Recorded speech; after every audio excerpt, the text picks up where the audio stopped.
Welcome to the Messy City Podcast. This is Kevin Klinkenberg. Delighted to have you back.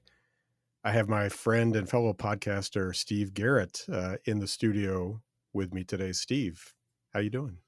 I'm doing fine. If the heat will break, it will be even more wonderful. But supposedly, it'll break tonight, right? That's what they're telling us. I'm counting on it because I'm helping my son move tomorrow. Well, you picked a great time of year for that. Yes. Or maybe he picked the time of year. Yeah, he needs a new calendar. I'm delighted to have Steve here today for a variety of reasons. Not the least of which is Steve has, I've told him this before, he has a terrific radio voice. So I've got a lot to live up to. Steve has his own podcast called Within the Realm. And he generously reached out to me several months ago and gave me some feedback and advice on this podcast and ways to improve it. And along the way, we found we have a lot of very similar interests related to strong towns, to development and planning issues. And we're going to have a unique conversation today that's different from some of the others I've had. That are much more in the weeds about development and planning. And we're going to talk more from the perspective of people who are not in that world. So I'm really looking forward to that. But I think, Steve, it would be really cool for people to know first a little bit about your background. You do have a unique background, and you have this podcast that I subscribe to now and I really enjoy. And I wonder if you could talk just a little bit about that to tee up our conversation. Well, I do have a podcast. It's called Within the Realm. It's available on where you find your better podcasts, which I think is everywhere. But several years ago, I got into podcasting. My son had introduced me to these things called podcasts. And of course, I decided, well, I can do that. I can talk into a mic, and I've got all these crazy stories to tell. And how I came about these crazy stories, I'm not sure, but it just happy accident. So, and I'm a historian by trade, and so I tell stories about my hometown or towns close to my hometown, weird things that happen where I grew up, which was in the Cherokee Nation in the Ozarks in Oklahoma, and always characters there to talk about, or really cool history. So so do the podcast. But before I did the podcast, before I was so famous, I was in city government. I've managed several communities in Oklahoma, Kansas, and Missouri, and all the development that goes with that, the utilities, dealing with folks. Even before I was in it to make money, my mother had been on the city council in this small town in Oklahoma that I grew up in. She couldn't afford a babysitter, so I went to the city council meetings and I did my spelling homework as the board did their work. So I've been exposed to cities and these discussions for a long time. And so, and I would like to be, I'm wonk adjacent. I don't think I'm a wonk on this stuff, but when I saw this thing come across my transom, that, the Messy City, I said, number one, that's a great name because it's so adequately described what's going on. And then found that it's really, really enjoyable. And some of the shows you've done, I like the one with Henry Blackson, Howard Blackson, and the Next Urbanism. I thought that was really, really good. Yeah. So, and I would have to say, I think your brother sounds like an interesting fellow too. He's a very interesting fellow, and I'm obviously biased in that regard. But yeah, he's gone down this really fascinating path related to the Mississippi River. That is really pretty amazing. And I'm not sure, I don't think he would tell you he ever set out to do that, but he's really gone that way. And it's been kind of the passion of his life, and it's terrific. So I'm sure knowing how much Dean and I enjoy talking, we'll do more podcasts. So I also wanted to, I think it'd be interesting to know. So your podcast, you have sort of a geographic focus to it as well. It's not just about storytelling, but there's this geographic focus. Why don't you could talk a little bit about that? Right. I call it where the Great Plains, the Ozark Mountains, and the Indian Territory collide, and which is the Venn diagram of my life. My mom is a from a sod busting family out in Hmm. western Oklahoma, and I'm from this group of Cherokees and hillbillies from the eastern side, and in great characters and great stories from all those places. From one of my favorites is Clyde Tombaugh. He's this Hmm. farm kid that found Pluto, and he was he developed his own uh, telescopes and Hmm. ground the lenses, and this back in the 30s and or 20s actually, and kind of a crazy story, and somebody who just kind of got up and did his own thing, and I mean he was not college educated when he discovered Pluto, and which is uh, to an unrefined Okie like me, it's like, well, it's one for us. So And a University of Kansas guy, so I feel the same way. yeah, Yeah. so anything for this flyover area, there's we get a lot of disdain from the coasts, but there's plenty to be interested here.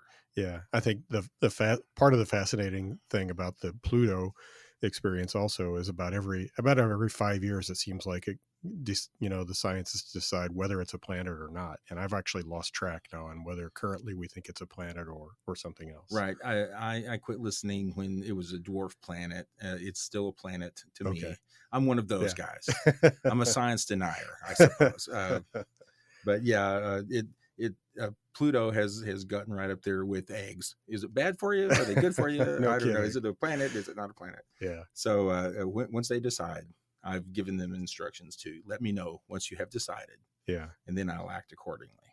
Well, I remember also listening to some of your episodes and your stories, and there's more than one where you talk about this experience of living in a community, especially a smaller town, and the relationship that people in your own family have had as you think about things to the built environment and the physical experience of living in those towns. And it seems like that's something that has attracted you or interested you for a long time. I wonder if you could maybe just share a little bit related to that.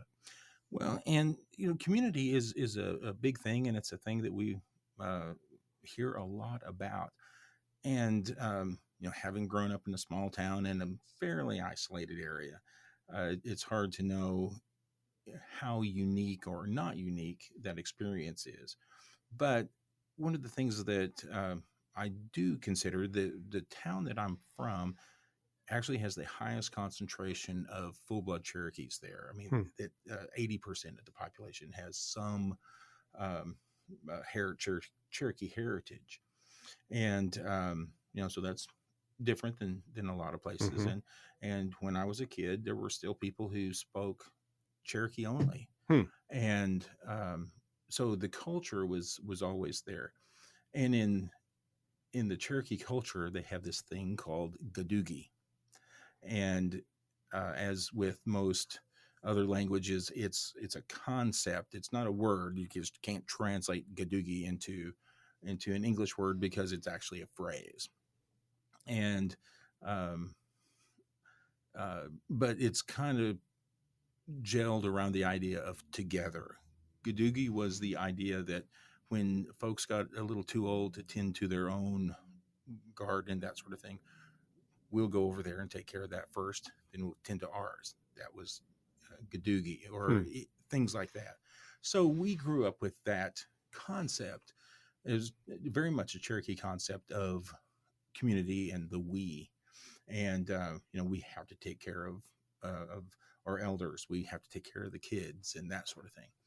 And in smaller towns, you have that, and that's Right. something that people lament in. And I am one of them that living in um, a subdivision a faceless subdivision in a faceless suburb, of a metropolitan area. Um, that people drive into their garage. The door closes behind them, and you never see them until the door opens the next morning. And I've lived in the same house for 13 years, and I don't know all my neighbors. I'm Hmm. just as guilty as anybody. Sure. And but so I think that's one of the things that is really missing from community. And it does come from that built community, like you said. Of course, every small town in America is walkable because it's only half a mile wide Right. and maybe a mile long. And our communities now aren't, except where it was built a long time ago. So so finding ways to um, redeem that idea of community, because the built environment now really doesn't um, lend itself to assisting with that. It's there to get your car in here and get your car out of here. Yeah. Up there is the collector. Let's go. Yeah. And and community is learning to tolerate your neighbors. I think is most of it, or having them tolerate me is more the key. So that's one of the things that I see as communities try to grow in the cities that I've managed and been a part of. That there is a template that we use that kind of is faceless and Hmm. soulless. And I'm going to get a lot of hate for that kind of talk, but by gosh, that's what I believe. So when did you first come across this world where you discovered there's this whole world of people talking about things like city planning or town planning and walkable communities and that sort of effort, the strong towns world, the new urbanism world, whatever you want to call it. When did you first really become aware of that? Well, I was at a city managers get together in Topeka, I believe, and there was this guy who had a new book out, and it was called Strong Towns, and he started describing what we ought to be looking for. And it was one of those, what, I think he's right. And that sounds a lot like the town that I grew up in. And the towns have kind of changed because generations have changed. But back in the day, everybody wanted their town to be Mayberry. And, but we weren't building for Mayberry. And I'd always point out that Mayberry is a fictional town. And if we want Mayberry, we need to get better writers for the sitcom that we're on. Or build it like Mayberry was built. Right. But anyway, it was in whenever Chuck came out with the book, I think it was mid '90s or somewhere in there. Yeah. No, it Well, I was mean, later than that. But yeah, yeah. I was probably that might have been five. Chuck's first book, I think, came out about 5 or 6 years ago. well, I was misremembering when I was in Kansas. So yeah, Okay. but about that time. But Yeah. it was fairly. Uh, a fresh idea, kind of a revolutionary idea. Uh-huh. I remember doing this is a great sentiment. Good luck. But he stuck around. He's been around for a while, but that's my first inclination where it was sort of like there's a movement of people that think this way. Yeah. Yeah. And so obviously there was something about that connected with you. Were you able to take anything from that at the time and apply it to what you were doing in the city management world? Uh, at the time, I was managing a small town of about 3,000 people that was very walkable and very um, very Mayberry like, Hmm. due to its demographics. It was a town settled by the Mennonites that came Hmm. over from the Ukraine in the Hmm. 1880s, and there were still several people. They still spoke German.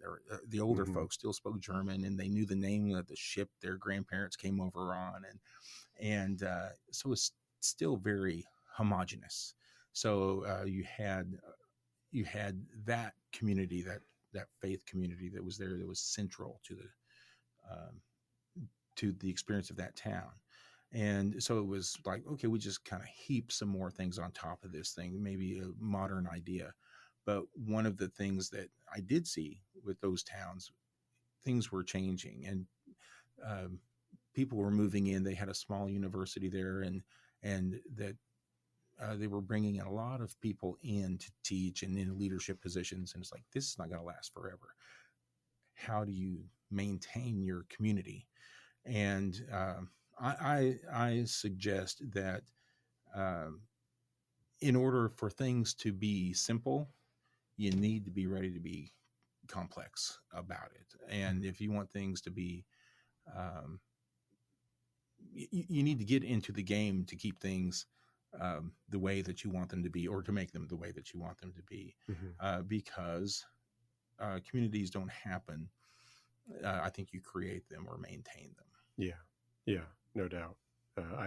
I've always personally had this real trouble with there's a brand of personality out there that likes to disparage and complain about the way everything is in their community, but fails to understand that if they want things to change, that they have to actually propose something, do something, Mm-hmm. get involved in some way. And it's not to say that people don't have a right to complain; they obviously do. But when you get to a place where all you're doing is just complaining and disparaging, and you don't really offer any path forward for something else, it becomes really hard to give a person any credence, or give. For me, I just don't give them the time of day. Right. You know. But I think that, part of this becoming, having less gadoogie, uh, uh, builds into people a not knowing how to address things. I can't make any change. I don't know anybody. Right. And even, I see people who they run for mayor, and then they get beat for mayor, and then they go to the House and don't do anything. And because they think that they have to be mayor to change things, and which I always maintain is like, you have more laws apply to you when you're mayor. I mean, the power of being a citizen is, tops in my book. And I'm going to become Thomas Paine about this here in a second. But as as an American citizen, I have all the power I need. And but sometimes you have to be able to show people what your vision is and get them on board. And sometimes this Strong Towns idea with its bike lanes and scary things like that is kind of a hard sell for some folks. Yeah. Yeah. So you started this by kind of reaching out to me and asking, about how people who are not in this world, how they might get involved, or how would you phrase that from your perspective? Well, I listened to, again, with Mr. Blackson, the new urbanism, and boy, there was a lot of great stuff in there. For a development nerd, it was a great show. Yeah. And a lot of other shows had the same thing. And these some great discussions about thought, and here's the definition of what we want to do. Here's the philosophy behind that. And it's a little bit like having grown up in a farm community. It's like, that philosophy is really good, but somebody's got to feed these chickens. And so it's the somebody's got to feed these chickens part of. We can say we want a town that's more walkable, or we want a town that's more equitable, or whatever that thing is that we're after. And how do you get it? Because I would say, because we don't have it, says that it's hard to get, or people don't know how to get it. So what are the things that folks that would want those, that aren't the mayor, aren't a developer, what can they do to help create the environment that they want to live in? And so that's where you come in, because you're Kevin Boy genius. Oh, please. Lead us, Kevin. Oh boy. I don't even know where to go after that, but But I do believe that this is not just something for the uh, community leaders. It's not right. just something for developers, uh, and maybe it turns people more into an activist, if there's a role for that Yeah. in this. Well, and I've kind of described in some previous episodes, I guess, my own theory of how things change. And I think most good change probably comes from the bottom up and, from a groundswell, a gradual groundswell of Mhm. interest or support for something else. And it is a real challenge because, we live in a world today. I guess if I were to step back and kind of set the context, we have had about 100 years of planning and building our cities and towns the way they are right now, which is largely oriented around driving, largely enabled by a sort of planning administration that didn't exist before the 1920s, and a whole series of uh, professional or professions that impact the built environment, many of which were really created in the 20th century. And so it's daunting because if you're somebody who really enjoys, say, the pre 1920s places that we built, as I do, and you wish we had more of that, it is uh, it's a real challenge to look at our built world today and figure out where do you start, and where does a normal person start who doesn't even exist in this professional world at all. And so it's a really important question. It's a huge challenge, but I think there are a lot of really great ways, and a lot of people who've put a lot of thought into that over the years. um, I think we can talk about, as I've thought about, like three broadly different areas that I've just experienced through my career dealing with all this. I mean, I am an architect. I am an urban designer. So I have done these things professionally now for longer than I care to admit. But um, I've certainly experienced different varieties of how these issues are talked about and addressed. And I think broadly speaking, I would say there was like the new urbanism approach, which was much more about professionals. It was really geared to the design professions, and probably the role that you could say for citizens that was really talked about most within the new urbanism world was trying to build support for like long-term visions. Let's set a vision for how we think our neighborhood, our community could change over the next 20 or 30 years.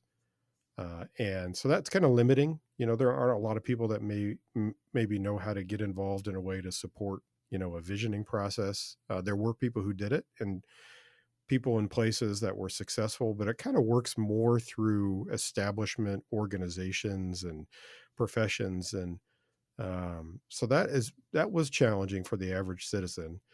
And then Chuck came around with strong towns, um, and I think really did a brilliant job of articulating a very different approach, which engages anybody. And the way that I think he puts it is their four-step process, which is identify something small, some small thing where people are struggling today, experiment with it inexpensively and quickly, um, see, tweak it as you might need to, and then basically rinse and repeat and keep doing that same thing. And he and Strong Towns and the staff have done a great job of articulating ways I think that anybody who just has an interest in their community can look at those things and get involved, because many of the issues that we deal with really are very, very localized and small issues. And they might be as simple as this particular street is hard to cross as a pedestrian, boy, if I could cross this street safely, I would walk a lot more than I do today. Um, or it's hard to ride a bicycle in my neighborhood. If we made it safer for me and my kids to ride, then I'd ride a bicycle more often. Simple things like that. So I think he's done a great job. And then really the third area, just finish that thought. The third area really are the incremental development people, which kind of came along almost simultaneously with strong towns. And it's really, the Andersons, John Anderson and Monty Anderson, both who kind of birthed that approach, which is to say, you may think that development is something that people with fancy suits and $1,000 watches do, but in reality, development is something anybody can do. And if you just want to take on a project, whether it's as simple as renovating a house or building a carriage house or a garage apartment, you're a developer. And what we really need are to find ways to teach people how to enter that world so they can be people who solve problems in their own communities instead of waiting for somebody else to do it. So I think broadly speaking, I've seen kind of those three trends and approaches. So I'm curious, like what of any of those like resonates with you? What do you think about those? The taking in an idea and tweaking it and seeing what works, what doesn't work, and keeping at it is something that I think has to be done. Now, I'm going to tell you that city councils hate that stuff. Sure. Because that needs to get fixed right now. And it looks like you're making it up as you go along. Yeah. Which is, hey, guess what? We are making this stuff up as we go along. But and we're tied to what I think is something that can be detrimental, and it's almost the exact opposite of what you're talking about. Is okay, we're going to have a comprehensive plan. We're going to have a zoning code. Here's one from Kevinville. I'm going to scratch out Kevinville and put in Steveburg, every place, and voila. For pennies on the dollar, I have my comprehensive plan, and I have my and as if every place is the same. And my complaint about comprehensive plans is I've been a city manager in a couple of different places, and the first thing you do when confronted with the comprehensive plan is you blow the dust off of it. Mm-hmm. And then you open the thing up and you realize it's a 25-year-old document, even though in some places by state law, you're supposed to update them every 10 years. So you have this dusty old 25-year-old comprehensive plan that your city looks nothing like what is described in this document. Right. Because we're making it up as we go along, whether we like to admit it or not. So why don't we make up a place that we like as we go along? But that seems very scary, when it's easier to stay in the pack. And I think that's one of the things that Chuck seems to be saying in Strong Towns is forge your own way. Right. And that's not what polite people do, Kevin, is that, we stay in the pack, no fast moves and nobody gets hurt kind of idea. But community is different, and it should be different. And I'm not sure why it's so hard to get to that point with the experimentation, because it is hard to you have some failures, and nobody likes being part of a failure. And in America, once you fail, well, you're done. Thank you. We'll go back to the way it was when we didn't know we were failing every day. So we can tell ourselves we're winning. But I think that, the way that we set up the game with standardized codes and standardized planning from town to town keeps us in a place that is without experimentation. Yeah. And somebody might be able to say that's not the case, but I do think that we box ourselves in to keep from doesn't allow us to experiment like what you're talking about. Yeah. So finding those places where a regular person, a regular citizen has an opportunity to experiment is a challenge. And I think one of the issues, one of the problems we have in the professional world is exactly what you described. Is there, to be frank, a lot of citizens are discouraged from participating and picking up and doing those things because it's like, nope, leave that to the pros here. We know what we're doing. We'll take care of it. And that is a real thing. Oh, I've done that. Yes. And I probably have as well. And there is an arrogance that comes from being part of the administrative world and the I was professional never arrogant. world. Oh, I'm sure you weren't. I was kindly oppressive. Or kindly dismissive. Yes, that's right. And I'm sure myself and many colleagues of mine, we've probably done the same thing. And but I think there are ways to search out these opportunities still and find them. I'll give you just like one example. This I think so. First of all, there are in the Strong Towns world, they have 3 podcasts. One of them is done by our friend Abby Newsham here in Kansas City. She has one called Upzoned, which is terrific, and then Chuck has his called Strong Towns. The third one I think is called The Little Things, and it really features a lot of small efforts that people can undertake. It's just stories of people doing it in their own communities. It's really, really quite interesting. But I can give you one just from here in Midtown, Kansas City, which is we had, some people, we had in the neighborhood identify one little section of one street that the pavement was really wide on, which meant that people were driving too fast through it, as it always happens whenever you have a wider street. People, the natural human thing to do is to just go faster. It was ugly, but it's in an area where people do walk quite a bit. There's a lot of stores, there's a lot of apartments, there's schools and churches.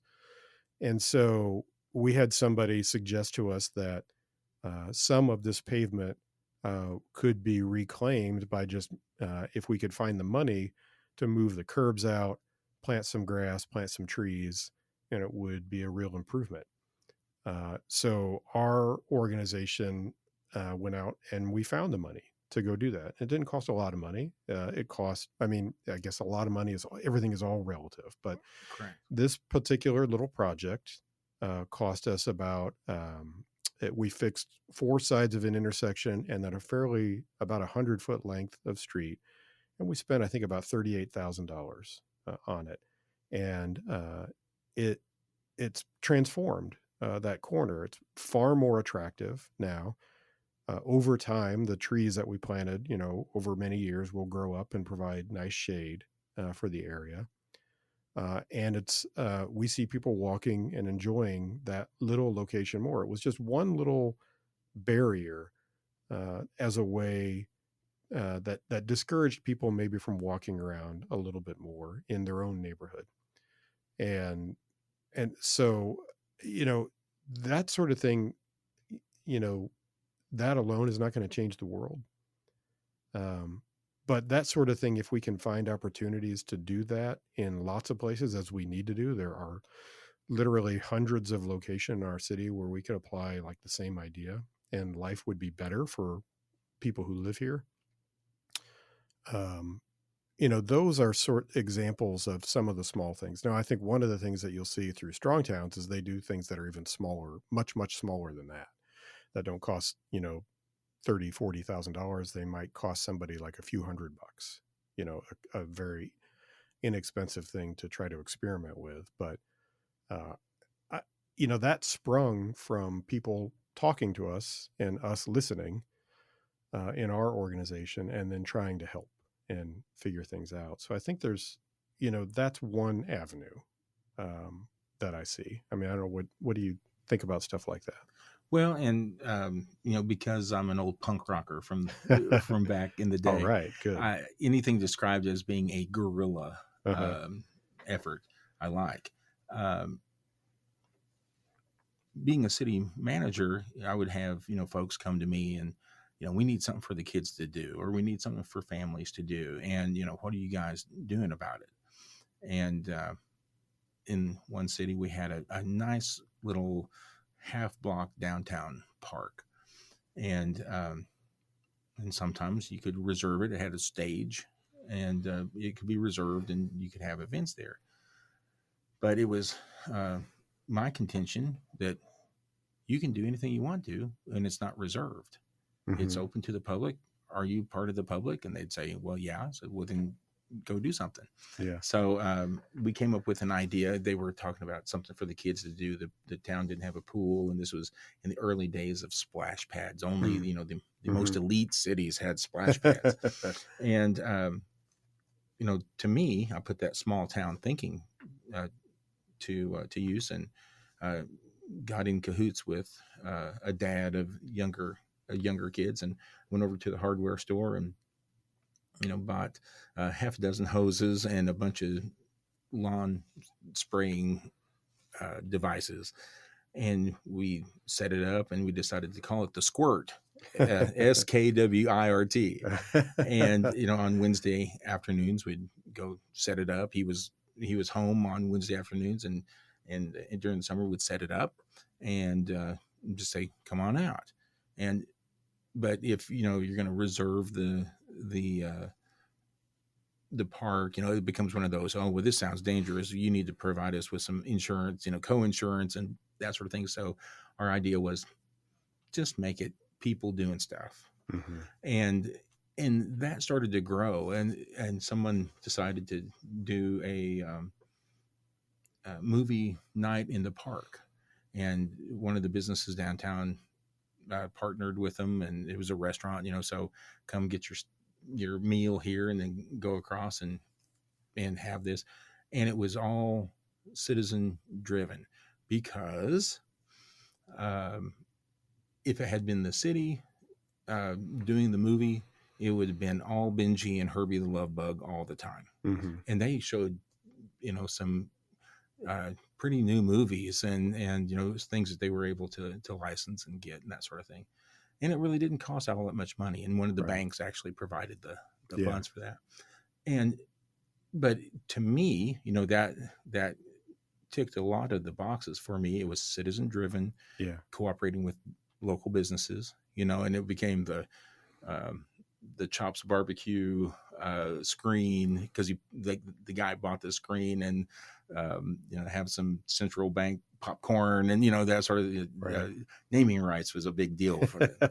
But in that uh, went on, for 2 or 3 years, citizen driven, and and it was one of those things. It's like it was a good example until uh, you know times went on, and then got a couple new people on the city council, and they wanted to do it upright, and so now the city took it over, and I don't think we're even doing it anymore. Hmm. But it was but opportunities for citizens to participate in things that are community minded. It doesn't have to be an Right. initiative petition, or Right. or I don't need to be mayor.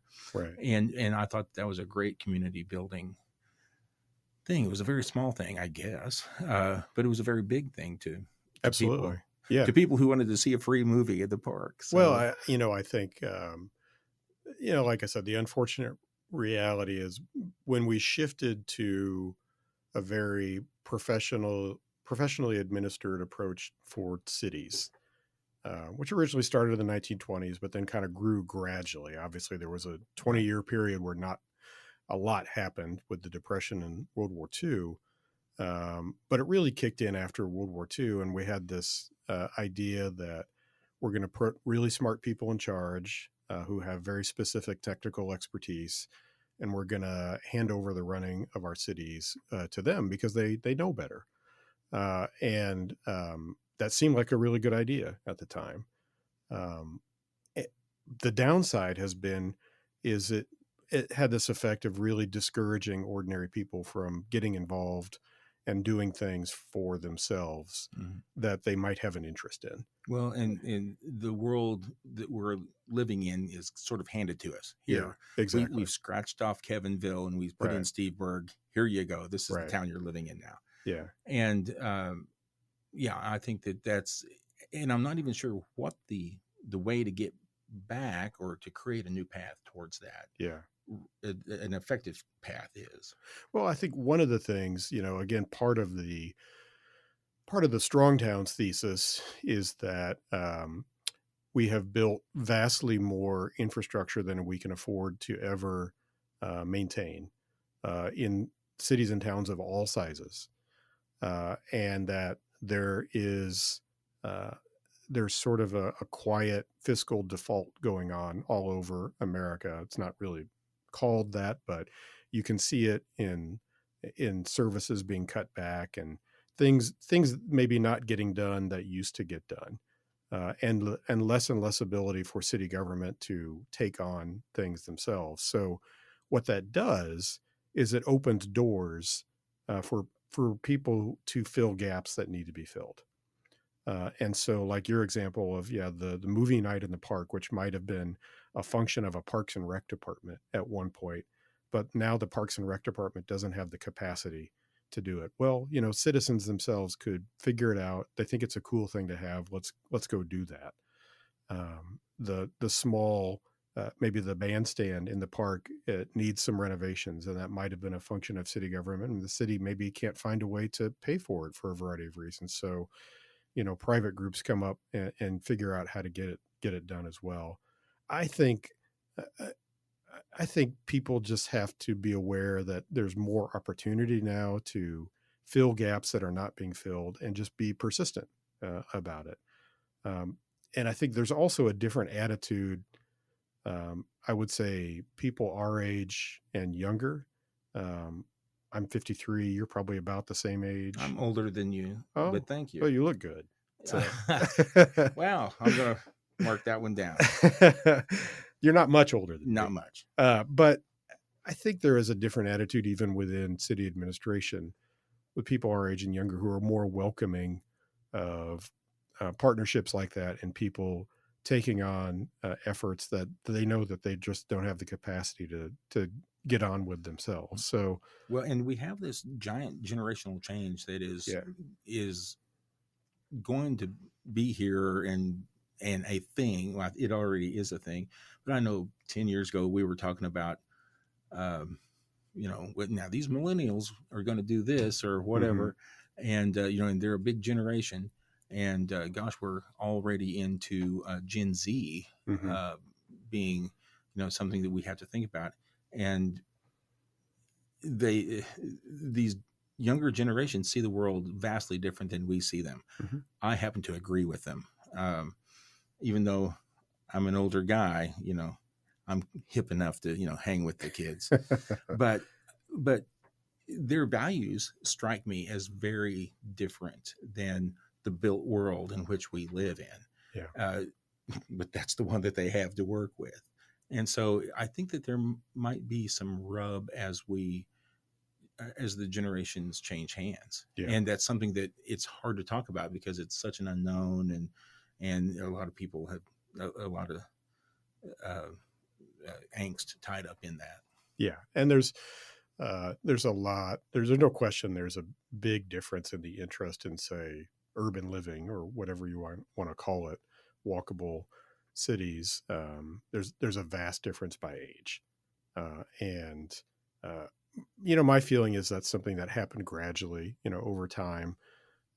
Some of the older boomers who stayed in the old neighborhoods and fixed things up probably are the ones who initiated that trend, and then people our age picked it up and accelerated it a little bit, and then it comes around to the point now where you have millennials and younger generation who can benefit from a lot of that work that has been done, that really enjoy it. They see the value, and they want to accelerate it even faster and get us back more to a place where having the ability to walk, to ride a streetcar, to ride a bike those are like normal things, not just in one tiny part of a city. So yeah, I think there's no doubt a shift there. What do you think? I know you've talked to me a little bit about your son and his interests, his professional interests, and just interest in all of this. What do you think about this notion of small development, incremental development? I mean, is that something that you feel like is attainable for or interesting for people who are not in my world? Well, let me put a disclaimer here. I have not been granted permission to discuss said oldest son's dealings, but I'm going to do it anyway. Uh, he works for a city in the planning department, and he sees these things that we're talking about. And I mean, even recently, uh, he came across a, a project that someone wanted to put a small neighborhood grocery store Mm-hmm. in, and he says, actually, that fits the mold of what we want to do. That fits the comprehensive plan, but um, it's not what was there. It might be somewhat of a stretch for people to see that vision, but it would be a great service in his mind to the neighborhood. So he was kind of ready for a little bit of pushback on this.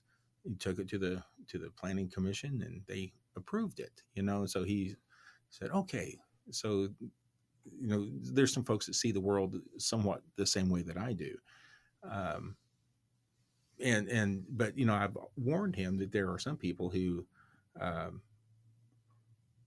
see see all this, see all these beautiful hills and wetlands and places where animals live. Yeah, that this is all underused because it should all be in skyscrapers and whatever, and luxury apartments. And I don't think there's anybody that's quite that bad, but I have known some people that I'm pretty sure would agree with that sentiment. But and as a younger person, one of these generations that we're talking about, he sees those plans, as if we don't like what it's giving us, we need to change them. And changing plans at cities is hard It's and very hard. arduous Yeah. and that sort of thing. But I think we need to get over that because um, we are trying to create something, Mm-hmm. that's to our own benefit, not trying to keep something convenient and easy. Yeah. And like you said, that okay, let's try this. Oh, that didn't work. Okay, let's tweak it. And many times you don't get that chance to tweak Mm-hmm. because it's well, that was a dismal failure, and it's like, well, yes, it was, but not all of it was a dismal failure. Mm-hmm. Um, and I think that we just don't give ourselves time to experiment. One of the things that it was revolutionary for me, I got to thinking about um, as a city manager. You sometimes what's my legacy going to be? Mm-hmm. And then I kind of came up with the idea that I didn't.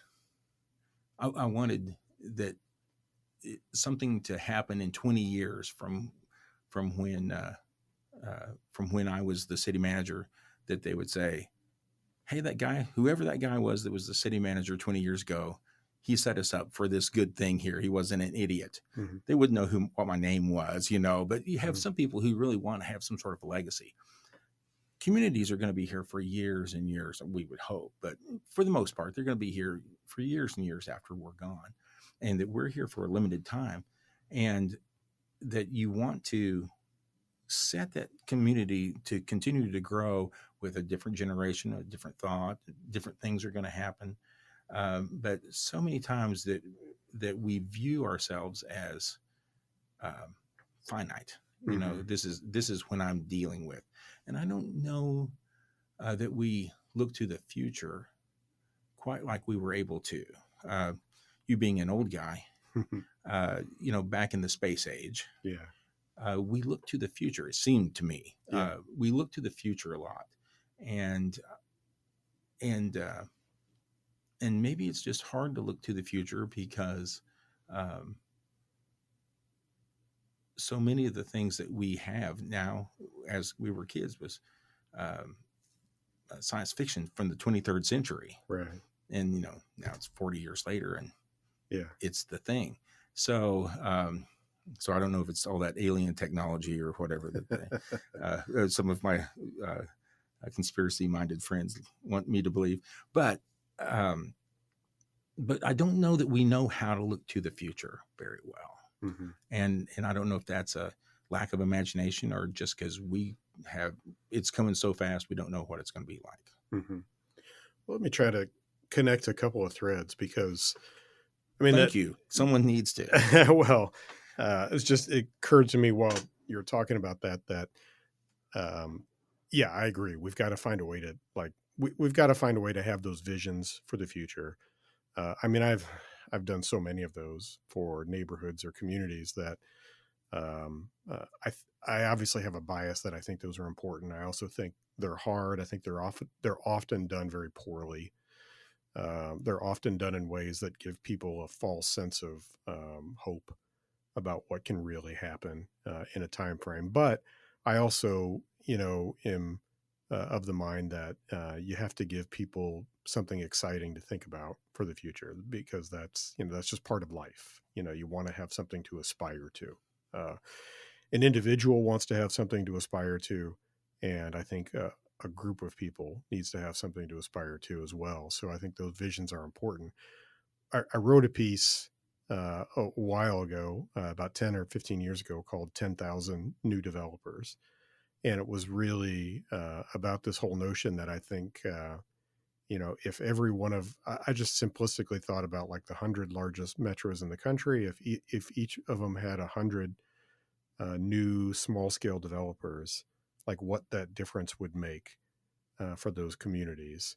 And so the thought process for me was, first of all, if you had that cohort, they would really they would become a force within that city. So it would be a different group of people who were lobbying their city government and others to take a look at the plans and the codes and everything, and what we're doing, because here we're the people that live here, we're doing projects, and we're saying, we need to think 10 or 20 years ahead, and we didn't need to change X, Y, and Z. But what I hadn't really thought about was in my recent interview with Mike Keene in South Bend, Indiana, which as of this recording, that hasn't come out yet. He has a group of people that's kind of doing that in South Bend. And one of the really cool things he talked about is, they're all as individuals very small, but the city of South Bend realized that when you put all like 30 of them together, that they're the largest developer in South Bend. Mhm. And that changes the whole conversation then about what we're doing with our communities. And so I felt like that is that's the direction that people can go, where you you may see if you're like a small developer and you're doing maybe like one building a year or two buildings a year, but if you find your people and you find that there's a group of you in your community that are doing similar things, guess what? The combined force of all of you can is something that City Hall will listen to. Mhm. So I mean that's kind of my attempt to kind of string those threads together. Well, and I think that kind of effort that you described, as soon as you said it, you have 30 people designing and coming up with ideas, and so you come up with a flavor of something. I mean, more of a stew Yeah. than a soup or Right. whatever, and so it just doesn't become this. Okay, I know what that guy was thinking. When he was doing all this, and uh, I think Kansas City, having grown up in the country and Hmm. lived out in the hills and the plains most of my life, coming to the city late in life, I think Kansas City has some good examples of things that they've done well. I found myself here on New Year's Eve, the year 2000, with my family, and we were staying down in Crown Center. And so let's go look at the city. And we drove across the railroad tracks to the north through this place, and my wife got scared, and my aged mother got scared, and so found a convenient place to turn around, back to the Hmm. civilization of Crown Center. That place is now the Crossroads. Right. And, what a change. And the Crossroads is weird and eclectic Yeah. and a place that people want to go. And I think that, and I think there was probably, I wasn't here for it, but I think there was a lot of effort put into, and a lot of things that were tried and failed and tweaked, Yeah. getting there. And a lot of individuals, many of whom with very modest means, a lot of artists, a lot of pioneers, buying or renting those old buildings and just experimenting and trying things out. And later on, there were larger catalyst projects that spurred it ahead. But it was really those individuals who were willing to take a risk on a place. Do you think the That larger projects would have come without the smaller projects that started it? No, I don't. I think that's just the nature of how places change. There are we often talk about there's 3 cycles to the redevelopment of a place.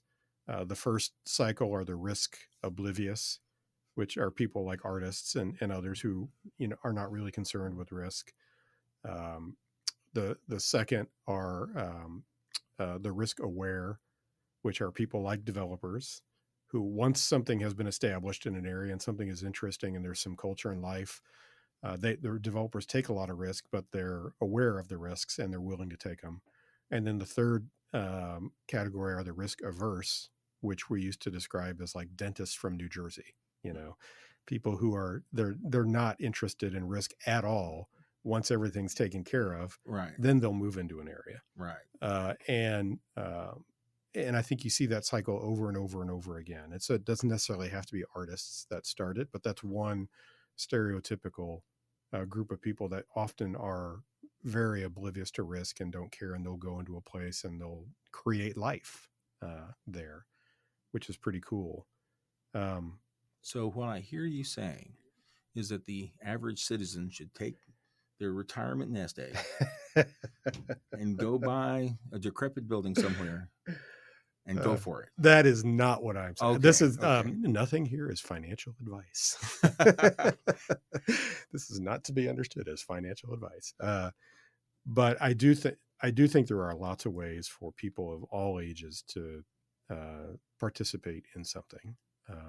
But talk about the place so you're in Smithville, Missouri now, Right. which is really a neat little town. Or it has an old downtown portion that's pretty neat, and then it has a Right. whole bunch of new suburban growth. What do you how do you think Smithville fits into this conversation about community and place? Smithville is a place that is looking for itself, and I think is starting to find itself. For many years, it was one of the faster growing suburbs in the metro area, if not the state, and and it stretches out 10 miles along Highway 169. Mm-hmm. And I live out on the far extreme north end of town, Uh-huh. to the point that people would come to visit us and they say, "Hey, I'm at the stoplight in downtown Smithville. Where do I go from here?" I said, "Just keep heading north." And then, I'd wait a couple minutes and then they'd call and I said, "Hey, all I'm seeing is cornfields." I said, "Keep coming, keep coming." And they'd call in about another minute. They go, "Hey, I haven't seen nothing but cornfields for like the last 5 minutes." I said, "You're going to come up here. You're going to see a highway goes off to the east. Take that." Mm-hmm. And then, so it was as a plan. Mm-hmm. I don't know that I'm a giant fan of how it came about, Right. because the suburbs or the subdivisions that were built were actually very far away from the city. Yeah. And back to the infrastructure, lots of infrastructure built that makes it hard to deal with as a city, and as ratepayers have to pay that, Mm-hmm. etc. And so it's not like its neighbors, Kearney to the east and Platte City to the west. but people tend to think that it is, Mm-hmm. and uh, it has. But that downtown area, it's small. It was um, subject to some big floods back in the '60s, and that's where the park came from because it Mm. washed away some of the buildings. Hmm. And uh, but yeah, there's a lot of opportunities in these small towns. The small towns don't know how to or want to have that discussion that you described. Yeah. Who are we? Where are we going? And sometimes, and I think this was the case, I might not be invited back to. They might stop me at the border at Smithville and say, "Stop talking bad about us." But I think this is more of a fact than it's bad mouthing. But you had folks that had moved in there because of the housing that was provided Mm-hmm. and the good school and that Right. sort of thing, um, that were not immediately embraced by the folks that had lived there for years and years and Right. years. And I think that there's an uneasy truce Yeah. amongst those folks now, and looking towards the future. Uh, but and because the uh, current mayor has done a lot of that planning, a lot of let's sit down and talk this out, get a professional to kind of walk us through this, Mm-hmm. and I think that's been very important. And I think a lot of people don't like that because it's time consuming, Sure. and you have to listen Yeah. to other people's opinions, and Yeah. who wants to do that. Right. So, but it's very important, and I think that's a step that uh, doesn't happen all the time. And like you alluded to, you can go through all that and still have a mess. Yeah. I don't know what this means, and Yeah.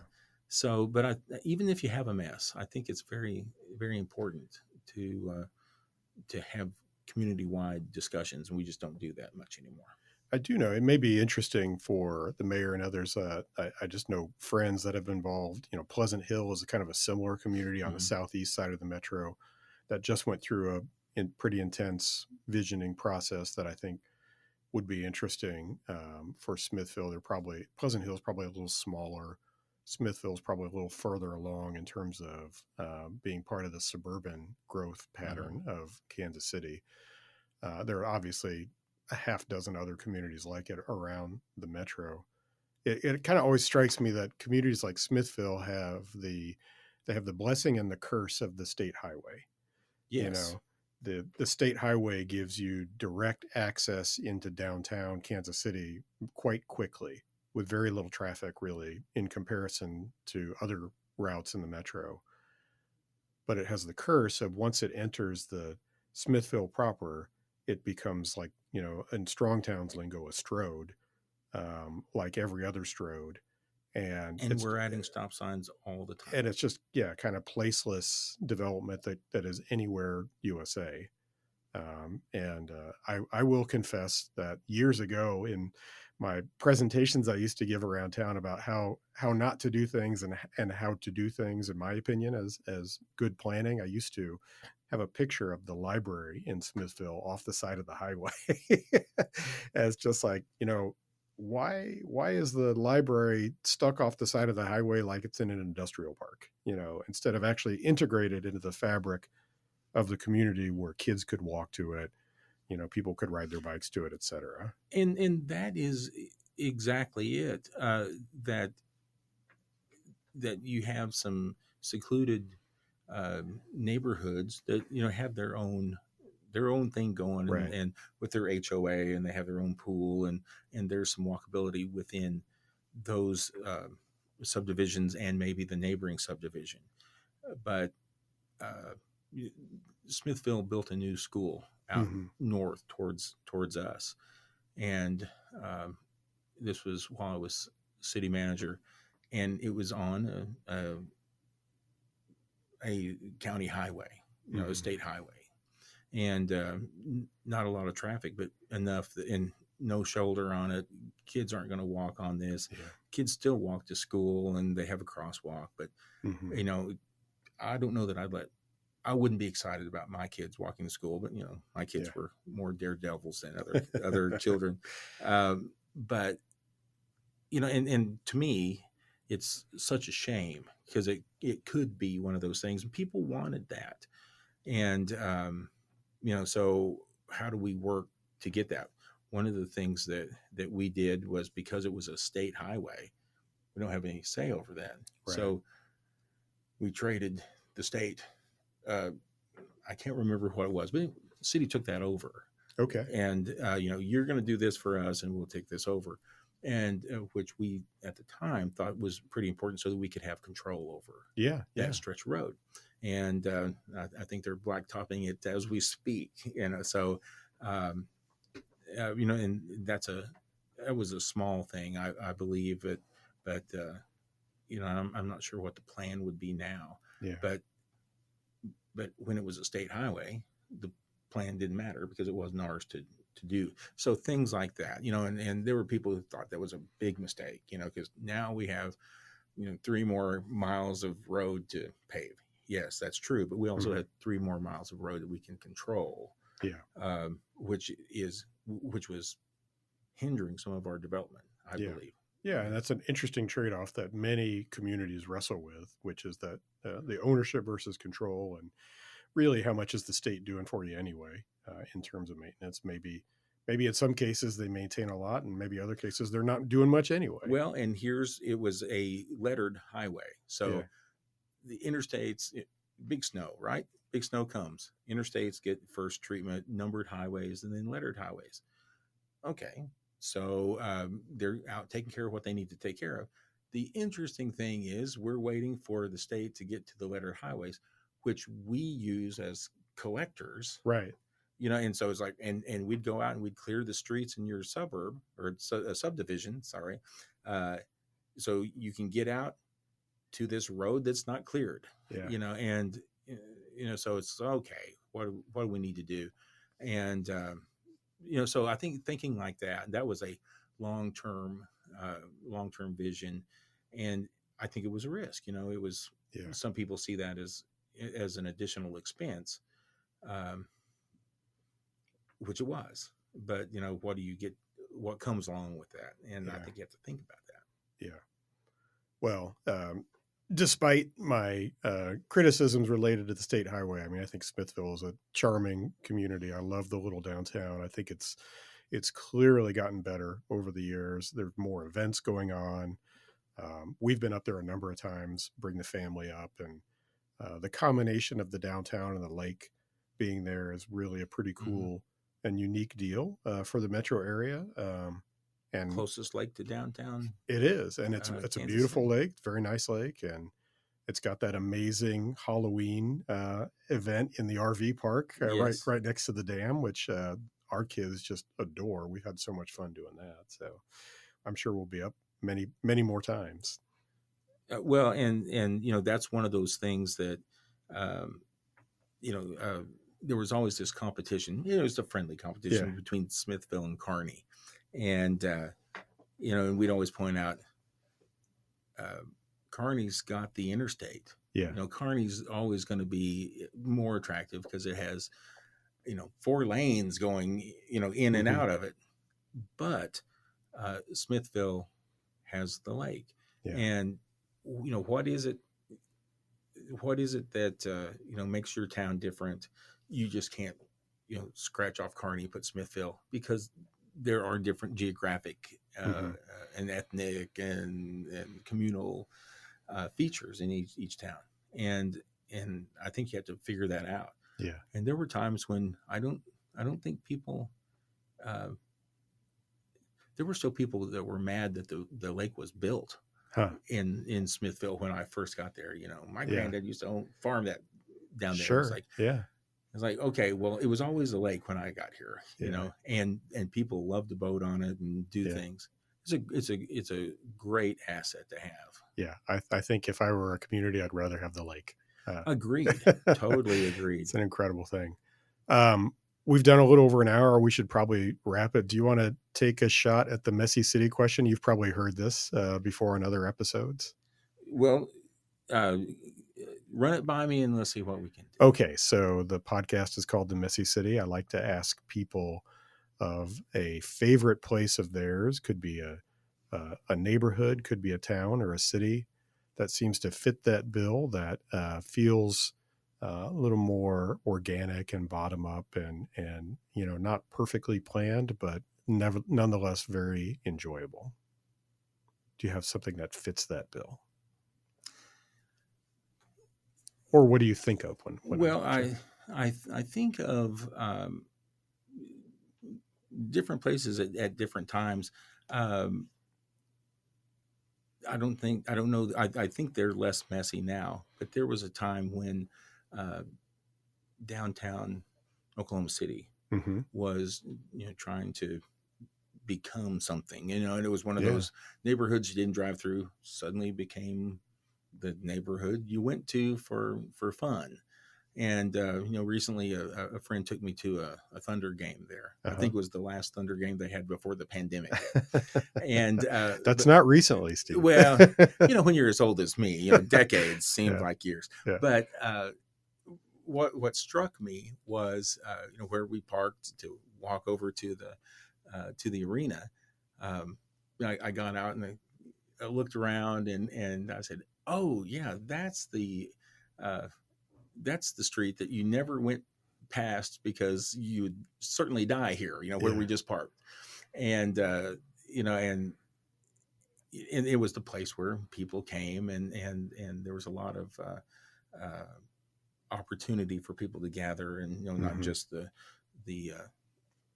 the sports that's there, and on a large scale, I think that Oklahoma City did a good job, and it was kind of fun to watch as it went up, Mm-hmm. and so that would be my favorite big city.